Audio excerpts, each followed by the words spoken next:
Jadi kelompok yang pertama yang Allah haramkan masuk surga, mudmin khamrin, orang yang gemar minum minuman keras.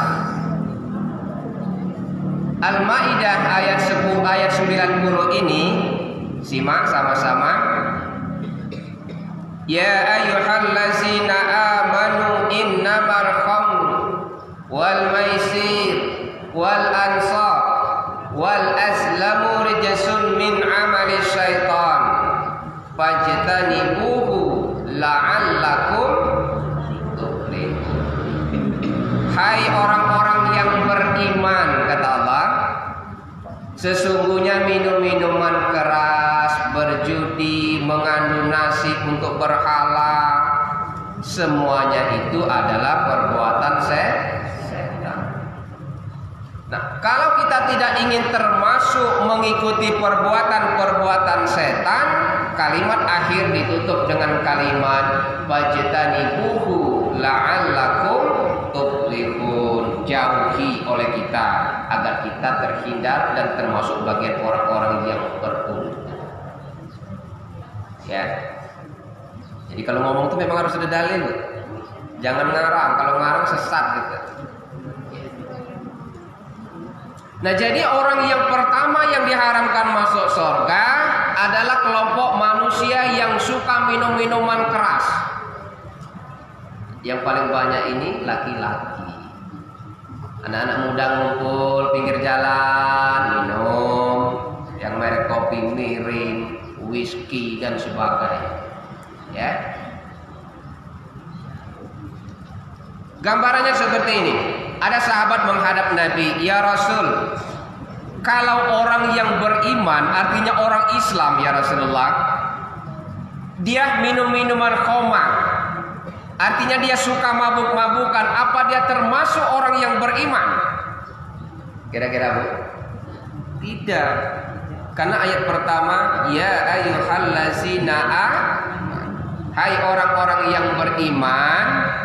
Maksud Allah itu kalau kamu termasuk orang yang beriman, jauhi judi, jauhi minuman keras, jauhi menyembah berhala, karena itu adalah perbuatan setan.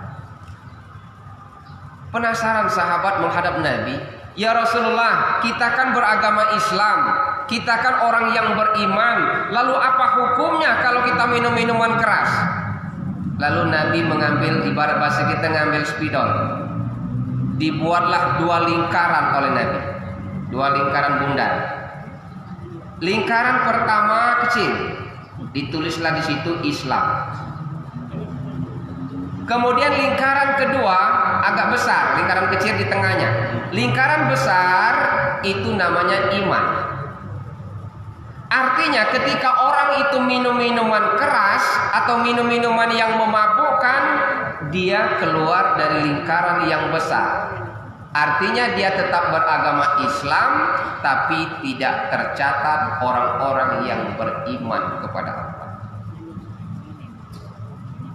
Ya, Bu ya, paham? Apalagi di rumah. Udah nggak hafalkannya habis maghrib? Ya ayyuhallazina amanu innamal khamru wal maisir wal ansab wal azlamu rijsun min amali syaitan fajtanibuhu la'allakum tuflihun. Yakin apa? Apalagi kalau membacanya diulang-ulang sampai 100 kali. Apal deh. Cuman kita ini malas ngapal. Godaan tubuh memang belajar itu berat. Apalagi zaman canggih. Baru nak buka HP, WA bunyi. Baru nak buka HP, ada yang nelpon. Jadi kuncinya tutup dulu media kalau kita belajar. Aku kasih tahu rahasia saya belajar. Itu orang tua aku masih hidup. Saya sejak SMP sampai hari ini, dimanapun tugas, dimanapun perjalanan dinas bahasa kita, dimanapun tinggal, kalau bangun subuh pasti mandi. Ya. Sholat sunat 2 rakaat, baru buka kitab yang harus dipelajari sampai jam 6 subuh. Itu waktu yang paling enak kita belajar. Lah bangun tidur, badan sehat, ya kan? Jam 6 selesai, nak ke kantor, nak ke sawah, ke sawah. Yang paling enak itu di waktu subuh. Ya.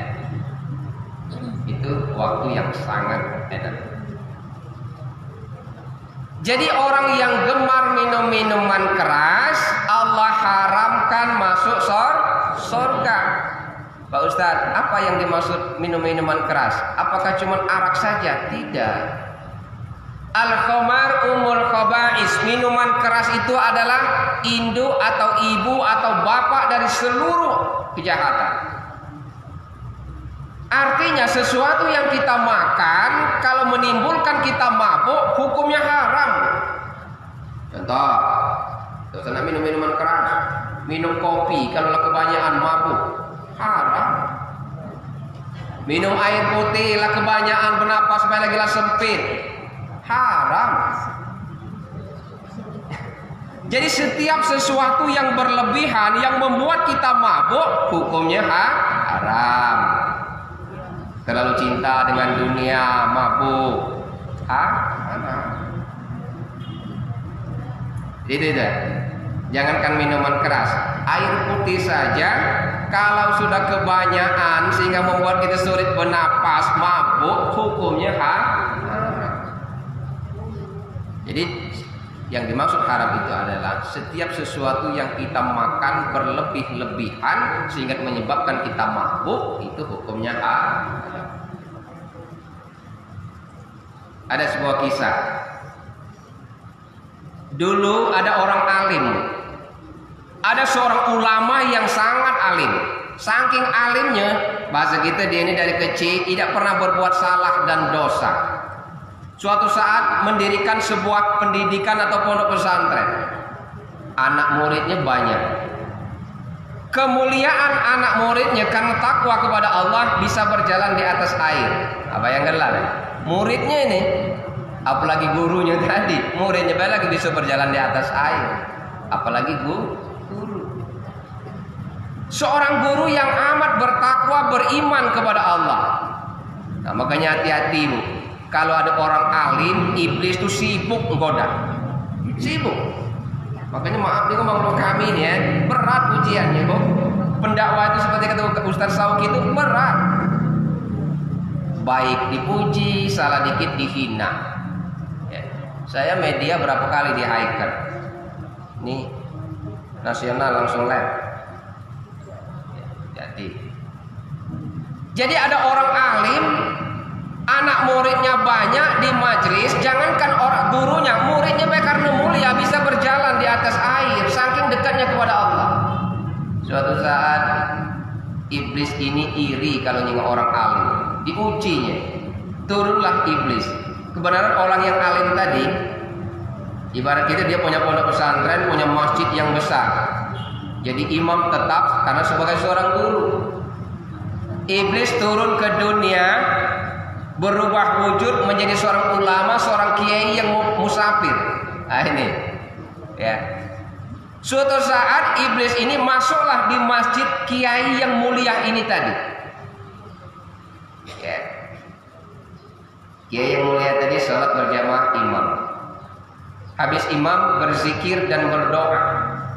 Iblis yang berubah wujud tadi sebagai seorang kiai tadi, pendatang baru, sholatlah ibarat bahasa kita di pojok sana, tapi ikut berjamaah.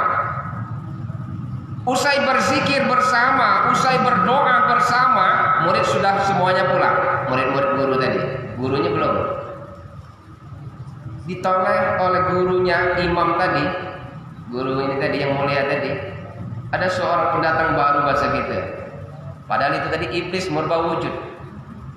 Iblis tadi merubah wujud, sholat berjamaah, dia berdoa kepada Allah sambil menangis, mencucurkan air mata. Ya. Penasaran guru ini tadi, karena dia setiap berdoa tidak pernah menitiskan air mata. Kenalanlah ibarat bahasa kita ditanya di mana, aku ini seorang musafir, kebenaran singgah dan sholat berjamaah di sini.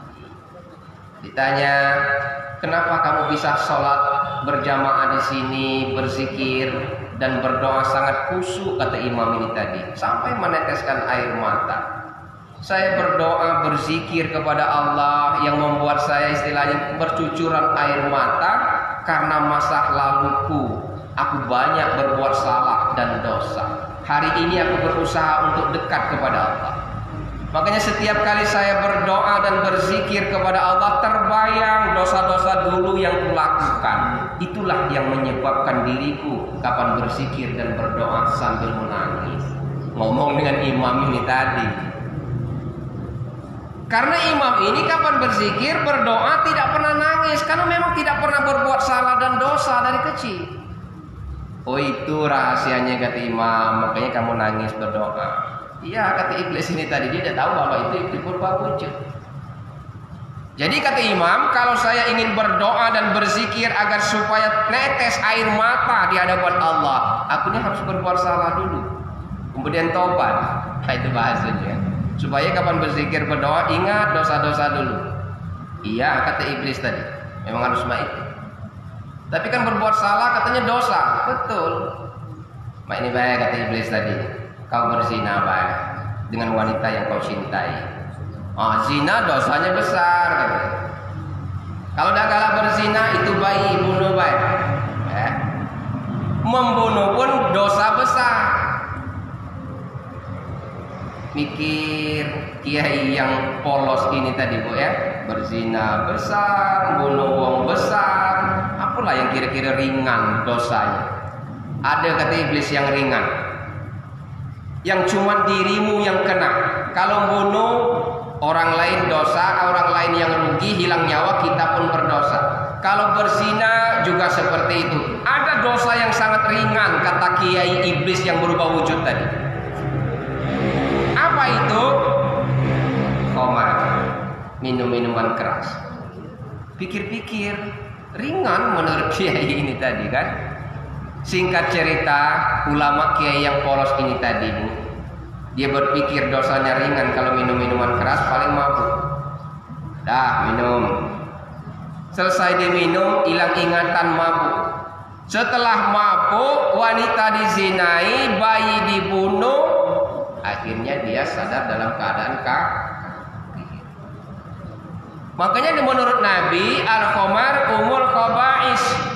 Minum-minuman keras yang memabukkan adalah ibu dari segala awal